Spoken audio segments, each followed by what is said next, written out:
पुराने वक्तों की बात है। एक छोटे से गांव में एक सादा दिल चरवाहा रहता था। वो रोज अपनी गायें चराने के लिए दूर मैदानों में जाता था। एक दिन जब वो अपनी गाय चरा रहा था, उसे दूर से एक आवाज सुनाई दी। कोई मौलवी साहब तकरीर कर रहे थे। अगर तुम्हारा ईमान सच्चा हो, दिल में डर ना हो और अल्लाह पर पूरा यकीन हो, तो तुम कुछ भी कर सकते हो। अगर तुम्हें दरिया पार करना हो और तुम अल्लाह पर पूरा भरोसा करो, तो तुम दरिया के ऊपर से भी गुजर सकते हो। ये बात सुनकर चरवाहा बहुत खुश हुआ, क्योंकि उसका घर दरिया के दूसरी तरफ था और उसे हर रोज लंबा रास्ता तय करके पुल से गुजरना पड़ता था। अगर सच में अल्लाह पर यकीन से दरिया पार हो सकता है, तो आज मैं भी कोशिश करूंगा। जब उसने अपनी गायें चरा ली, तो वो दरिया के किनारे पहुंचा। उसने अल्लाह का नाम लिया और बिना डरे दरिया में उतर गया। हैरानी की बात ये थी कि वो डूबा नहीं, बल्कि अल्लाह का नाम लेते हुए धीरे धीरे दरिया पार करता चला गया।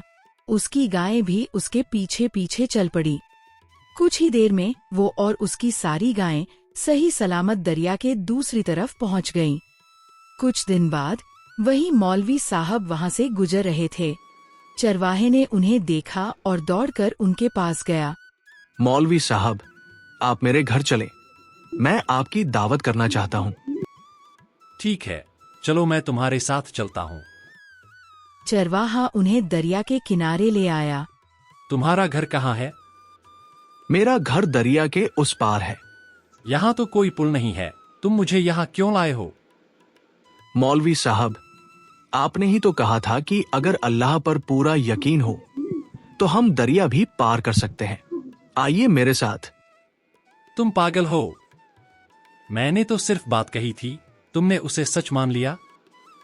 नहीं मौलवी साहब, मैं रोज ऐसे ही दरिया पार करता हूँ। आप भी आइए। मौलवी ये सुनकर घबरा गए। उन्हें अपनी बातों पर खुद यकीन नहीं था।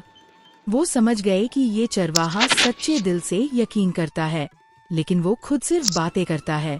डर के मारे मौलवी साहब वहां से भाग गए और चरवाहा वहीं खड़ा मुस्कुराता रह गया।